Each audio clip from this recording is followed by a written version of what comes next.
Now at 6 and streaming on crossroadstoday.com, a Victoria woman charged with fraud and mail theft gets her trial pushed back. We'll tell you when it's now scheduled. And the Texas legislature special session is underway. What bills and topics state legislators are looking at this time? And a local food bank is running into funding issues. What things look like now for the support service. Well, it was a hot one today, and our temperatures are going to be hovering near the triple digits through for quite some time. There is going to be a little bit of a break on the weekend. We'll talk about that in a moment. And following another dominant performance in Seguin over the past couple of days, we catch up with your back-to-back World Series qualifiers. Let's hear what they have to say. You're watching 25 News now at 6. Good evening and thank you for joining us. I'm Amaya Norman. And I'm Trenton Whiting, in for Don Brubaker and Shauna Curry tonight. That's right. A Victoria woman charged with 7 felony counts of mail theft, fraud, forging checks, and possession of drugs has her court date pushed back nearly a month. 28-year-old Corey Ray Trevino was arrested on Saturday, March 29th, for taking mail and personal info from nearly 100 victims. Trevino faces 3 counts of writing forged checks for over $2,000. She is also accused of using someone else's debit card and possessing less than 1 gram of methamphetamine. The charges say these incidents happened in late October. Trevino's trial date has been pushed back several times, first scheduled for May 28th before being rescheduled for June 11th. That date was rescheduled to today before the most recent delay. The trial is now scheduled for August 19th. And the food bank of the Golden Crescent is currently facing low inventory and is unable to distribute food as quickly as it would like. 25 News Now reporter Ray Mosley spoke with the president of the food bank and of Golden Crescent. And Ray, what did she tell you? Yes, Trenton and Amaya, president of the food bank of the Golden Crescent, Robin Cato, says the food bank has received 42% less food than the previous year. Cato says she has to cut back on distribution due to less funding. She emphasizes that the food banks are critical and she's dealing with the situation by giving what she can. It's creating sleepless nights and teary eyes because it's hard to not be able to do what we've done in the past. Hard. It says anybody can help by volunteering their time, giving donations, or raise funds. You can also contribute by participating in the Hunger Hero Challenge, which will take place during Hunger Action Month in September. Trenton, Amaya, back to you. Thank you, Ray. And this leads us to your viewer poll this afternoon. We want to know, how are you going to help the food banks by donating, or have you ever donated to local food banks? Is yes regularly, occasionally, or not yet, but I would like to. And so far that is still in the lead at 67% is occasionally, and at 15% is yes regularly, and at 18% is not yet, but I would like to, which this is an important matter. But we will still love to hear from you. Just go over to our website or scan that QR code right there on your screen, and it will take you to our viewer poll, and we will love to hear from you and participate. And we will have the latest here at 10. Lieutenant Governor Dan Patrick announced 16 bills in the Texas Senate to be filed for the first call special session. And the first 3 bills on the list are in responses to the devastating Independence Day flood in the Hill Country. SB 1 is a bill for preparation and recovery from natural disasters. It has not yet been filed yet, but will be filed by Senator Charles Perry. SB 2 is a bill to improve flood emergency warnings and communications and will be filed by Senator Paul Bettencourt. SB 3 is a relief funding package for the Hill Country and will be filed by Senator John Huffman. And obviously we're still working on building back from those horrendous floods and that severe weather and rainfall that fell down there earlier this month. But looks like things have been drying out a little bit, honestly, and it's getting a lot hotter. But, you know, don't take it from me. We'll go to Maclovia Perez with the first look at that forecast. Maybe you could provide some clarity. You bet. Well, you know, June and half of July were rather rainy. That cloud cover and the rain sort of helped out keep our temperatures a little bit below average. Well, now we're getting back to hot, dry, humid, hot, humid kind of weather pattern. Today we had no rain in the Crossroads or anywhere near the East Texas. A few little showers way up here in the Abilene area and also in far West Texas in the Big Bend. But for us, it's going to be high and dry for at least 2 more days. The weekend, however, may give us a little bit of a break, and we'll talk about that coming up a little bit later on. Back to you. Thank you, Maclovio. A Texas mother is in the hospital after she was attacked by 2 dogs. And the person credited for saving her life is her 6-year-old daughter. Here are the details. She definitely saved her mom's life. It was just a normal day of dog sitting for Lindsay Stroup and her 6-year-old daughter Lily Golgowski until it took a scary turn. Even if you think you know these animals, they can still flip a switch without you even being aware of that switch being inside of them. Thomas Golgowski is Lily's father, and he and Lindsay have a great relationship. She's a very important part of my life, you know, helping me raise this child, and I can imagine my life without her. But that nightmare was almost a reality. Around 7:30 on Thursday morning, Lindsay and Lily were taking care of 2 dogs for a friend on Carla Drive in Denison when the 2 dogs started attacking each other. And that is when everything suddenly changed. The 2 dogs then lunged at Lindsay and began attacking her. Lily, her response to what was going on with her mother was to take the cell phone and lock herself in the bathroom and dial 911. Police arrived minutes later, and as soon as they jumped out of the car, the dogs attacked them. Officers shot both dogs, killing one of them. One of the officers began trying to save Lindsay's life, and they took her to a local hospital in critical condition. All of this while Lily was watching. She witnessed her mother on the ground, rolling around, being attacked by multiple dogs with wounds and things of that nature, and it is a very intense situation for my family. And still, Lily is reassuring her dad that everything will be okay. She's told me, Dad, Mom's gonna be okay. I know Mom's gonna be okay. Don't be sad, Dad. She's gonna be fine. Lindsay has undergone several surgeries and continues to fight. A GoFundMe for Paige has been set up to help pay for medical expenses. As the latest update shows, Lindsay has opened her eyes and she is improving, which is a good thing. The Department of Justice said it plans to reach out to Ghislaine Maxwell for a meeting. Maxwell was a close Jeffrey Epstein associate who was convicted of child sex trafficking in connection with him. She's serving a 20-year sentence in federal prison for carrying out a years-long scheme with Epstein to groom and sexually abuse underage girls.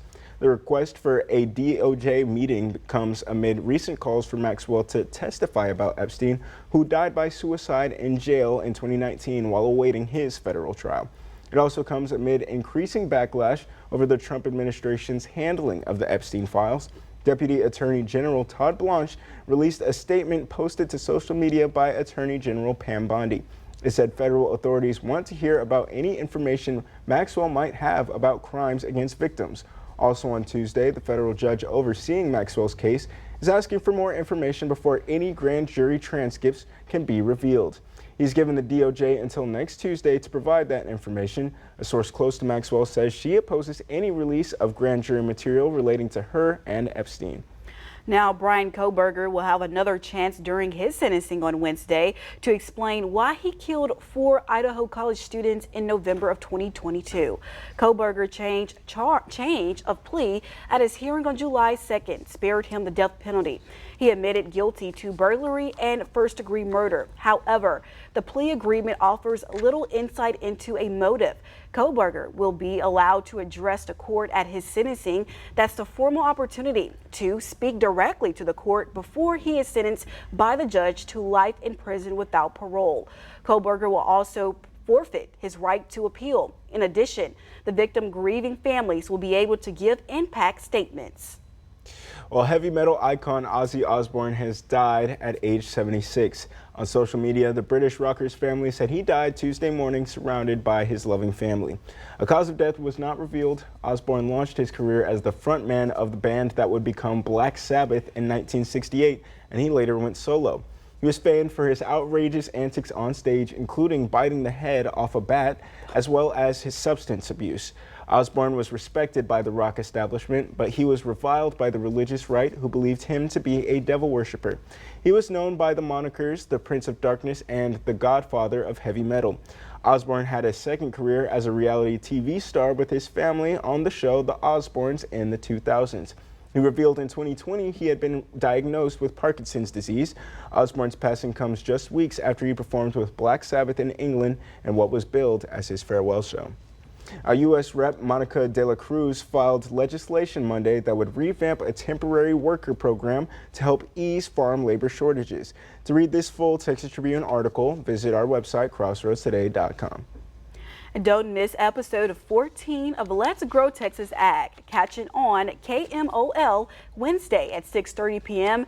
and at KXTS Friday at 10 o'clock p.m. And remember to subscribe to our YouTube channel, Crossroads Today. Hit the like button and click the notification bell. Stay with us. Coming up on 25 News now at 6. Congress is focusing on security for its members after violence against government officials. And a judge blocks a sweeping ban on a debated health care service provider.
Six months later, the number of deaths has increased from January's massive wildfires across Los Angeles.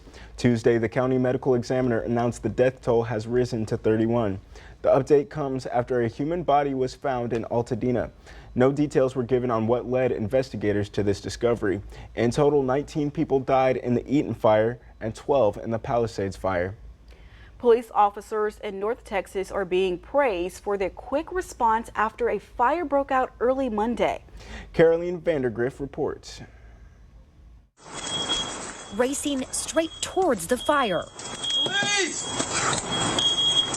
To wake up people staying at this Red Roof Inn early Monday morning. In this body cam footage, you can see White Settlement Police Sergeant John Banner driven back by the heavy smoke and flames. I'm going to the inside to try to get the other side evacuated. He kept banging on doors, ultimately warning a man asleep in his room with no idea of the danger. It comes down to training and just natural instinct. We were trained to be investigating, to try to protect at all means possible for lives. So we just try to push through whatever we can up until the last minute.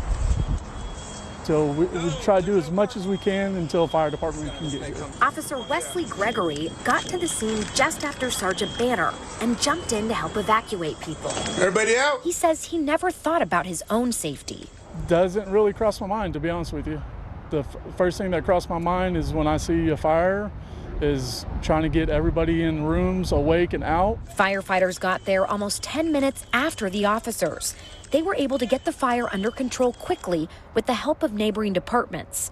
How it started is still under investigation. In this video from management, you can see someone walk out of the unit before smoke and flames reach the door. Thankfully, there's no lives that were hurt and items can be replaced. The House of Representatives is giving more money to help members stay safe when they go back home. This change comes after 2 lawmakers in Minnesota were shot in June, and now there are more questions about how to keep lawmakers and their families safe. Each member will now get a $20,000 to improve security at home. That's double what they used to get. They will also get $5,000 each month to hire personal security guards until the end of September. Right now, they only get $150 a month for that. House Speaker Mike Johnson says this is a test program, and they will decide what to do next after September 30th. The new funding comes as lawmakers leave Washington for 5 weeks to work in their home areas. The Trump administration can't defund certain Planned Parenthood clinics until the organization's lawsuit plays out. On Monday, U.S. District Judge Indira Talwani extended an existing injunction blocking the same enforcement. She issued that 14 days ago, but it was temporary and is about to expire. Her ruling only protects Planned Parenthood members who cannot provide abortions because of state bans, and also those who received less than $800,000 in Medicaid reimbursements in 2023. Republicans voted to defund all Planned Parenthood clinics for a year as part of Trump's so-called Big Beautiful Bill. Talwani indicated Monday the organization is likely to succeed in its lawsuit. That complaint claims cutting funding to Planned Parenthood based on its support for abortion services violates the First Amendment.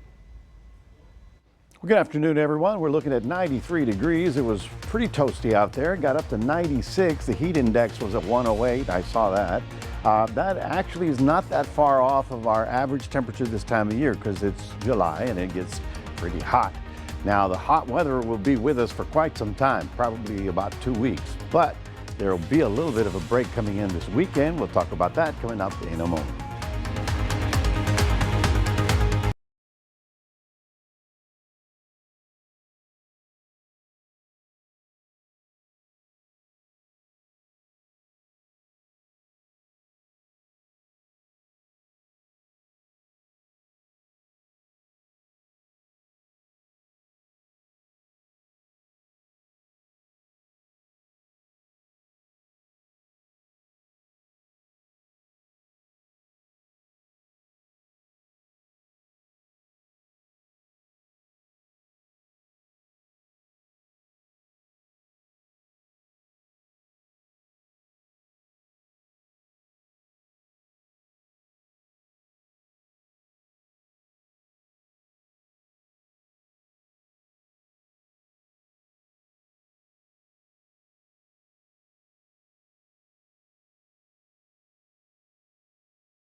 Well, it was a rough afternoon. I don't know if you were out in the afternoon hours, but it's nice to come back into the air conditioning and sort of cool down from all that perspiration out there.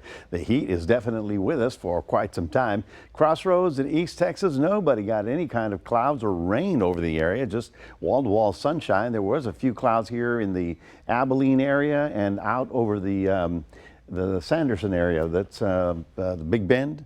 They did get actually some big thunderstorms out there. But for us, we're under this dome of high pressure. This is a semi-regular feature that comes in every summer. It's the subtropical high. This is the sign that we're in the summertime. That's why it gets so hot, because the air is sinking under this H that you see right about there. And it also is blocking anything from coming through the Gulf of Mexico. Now, there's a big blob of tropical moisture here. It's trying to get across, but it's just not going to have any luck until this thing moves up. So this is going to move up probably on Friday, and by Saturday a lot of this tropical moisture will be coming in, and all of a sudden we'll be seeing more clouds and a knockdown in the temperature a little bit, not the wall-to-wall sun that we're having, but that dome is basically what is blocking us. For the next 2 days, we've got high heat index. You can see a 106 for tomorrow. That's above the 105 threshold, and 104 on Thursday. Those are the days we tell everybody just take it easy, don't overdo it. Being outdoors, and don't sweat too much. It can be that your body keeps perspiring, trying to cool you down, but since the sweat is not evaporating, that's what cools you, because there's no evaporation, then your body works overtime. Now, Saturday and Sunday, because of the clouds, we knock it down, the heat index, just a little bit for a couple of days. Here is what we've got in radar. You can see the big storms out there in the mountains of West Texas. Nothing this side of the state. Now, over here, you can see this is the heat advisories that are going on from Louisiana all the way up to Minnesota. But So, I mean, they're having heat waves in Chicago right now with temperatures well into the mid-90s.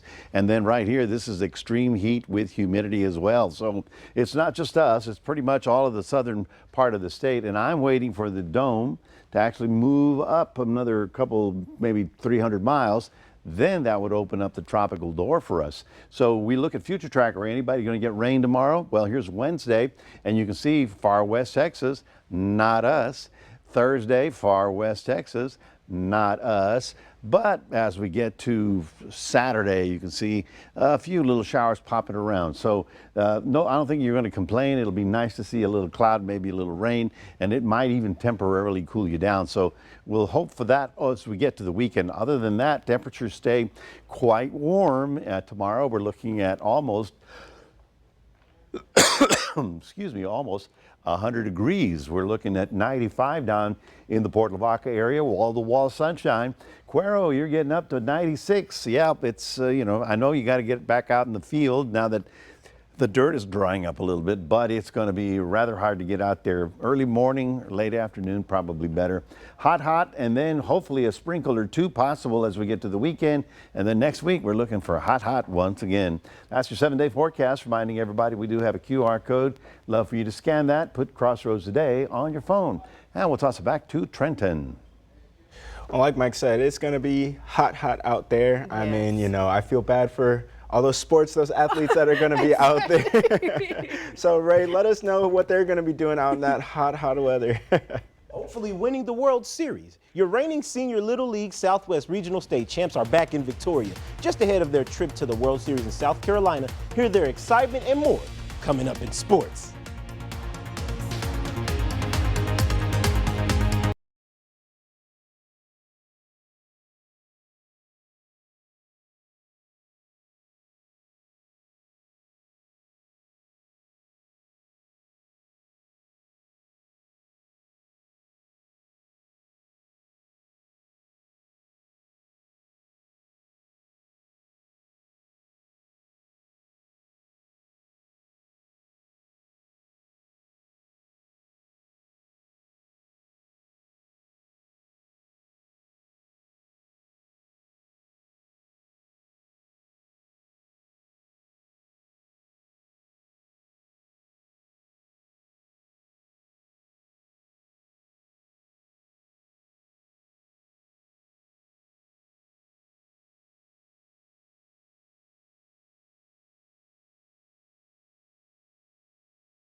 A weekend filled with outstanding play from our Victoria Northeast All-Stars. This is a team that entered the season with high expectations after last year's impressive run. Now, coming up at 10, we're going to hear from the 7 who was on last year's World Series team. But now here's a word from some of the new players as they highlight their first ever experience upcoming in this World Series. I mean, it's not really nerves. It's just like have to step up and be a leader on the team. You know, last year it feels really good. I mean, I'm just excited to get to do this, experience all this with all of my guys. It feels amazing. It's been really fun being able to play with all of my friends and stuff. It feels great to have just somebody by your side just to lift you up, knowing that they've been through the same thing that you've been through. It feels good coming in big situations. There's been times where I've got to have an at-bat in big situations and come through. I mean, I've dreamed about it since I was in Little League, and it's just been a really cool blessing. Wishing the Victoria Northeast All-Stars good luck once again as they prepare to leave on Wednesday to represent Texas Southwest. You can catch the action on ESPNU, though channel availability may change throughout the World Series. But as always, be sure to stay tuned on KAVU 25 News Now from updates from Max and myself and Trenton, who will also be doing sports on Sunday. And the Victoria Generals kick off their home series at Riverside against the Seguin River Monsters. As the season wraps up, the Generals hold the top spot in their conference with an overall record of 28-12. They trail the Baton Rouge Rougarou by just under 4 games and will face them on the road this Saturday. It promises to be a conference showdown this weekend, fresh off of back-to-back sweeps with the TCL Player of the Week, Diego Diaz, leading the charge. Things are looking bright for your Generals. And continuing your coverage from last night's game featuring the Houston Astros, the team extended their winning streak to 2 games in a row. The series opener against the Arizona Diamondbacks, the Astros took control early, erupting for 3 runs in the second inning. And yesterday was all about Bryce Matthews, who led the Astros to victory with 5 RBIs and 2 home runs. His first homer came at a crucial moment, pushing the Astros ahead 3-1 in the top of the second inning. And remarkably, this was only Matthews' 5th game as a pro. The home run you saw on your screen was his first one ever. And it's safe to say that the Astros may have struck a diamond in last night's game. Get it, Diamondback. But let's see what the new Astros sensation can do in Game 2. The Astros aim to take the series, but the Crossroads, we face another late game, unfortunately, at 8:40 p.m. So make sure you tune in at 10 p.m., for a score update.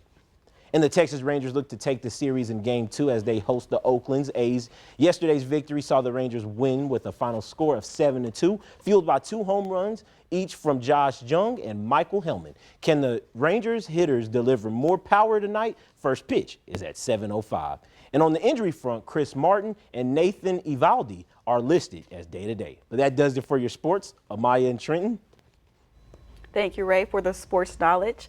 And we'll be back in a moment. We'll show you what has happened before a state fair opens tomorrow. Coming up.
The 2025 Ohio State Fair starts tomorrow. Final preparations are underway, which includes the inspection of more than 60 rides. The Ohio Department of Agriculture has been on the fairgrounds since last week inspecting those rides, and they won't be given a permit until they meet all their safety guidelines. The ODA is also making sure other areas of the fair are safe, which includes the well-being of the animals. And this is the 170th year of the State Fair, which runs July 23rd through August 3rd. I don't care how many checks, I don't know if I trust trust those rides. Shout outs to Max. They're in Columbus, Ohio. Yeah, good for He's Max. busy up there. Yeah, good for Max. I hope he's getting a We chance miss you, to enjoy Max. that. Wait, am I the only one ready for the state fair? Because like I'm ready. Oh, Yeah, Really? Dallas, Big It's a Tex. fun And I'm time. like, that's a fun He's time. a little fidgety. You and I will ride the roller coaster. Y'all I'm in that enjoy boat it. with you, man. If I'll my have seat some gets funnel low, I cakes. don't know. I love me some roller coaster rides. Folks, well, I hope you enjoy the outdoors for the next couple of days. Just take it easy with the heat because we're looking at a high heat index of 105 for the next 2-3 days. Over the weekend, we'll get some clouds and maybe a sprinkle or two, but then next week, we're right back at it. So it's that time of the year, folks. It's July. Summer, right in the dog days of summer. Gotta love it. Yeah, and it's going to be a good weather later on for a fair. Okay, But- I guess fair weather. It's not fair weather. Yeah, you're right. Well, thank you so much for joining us. And we'll hope that you will join us for tonight for 25 News Now at 10. See you.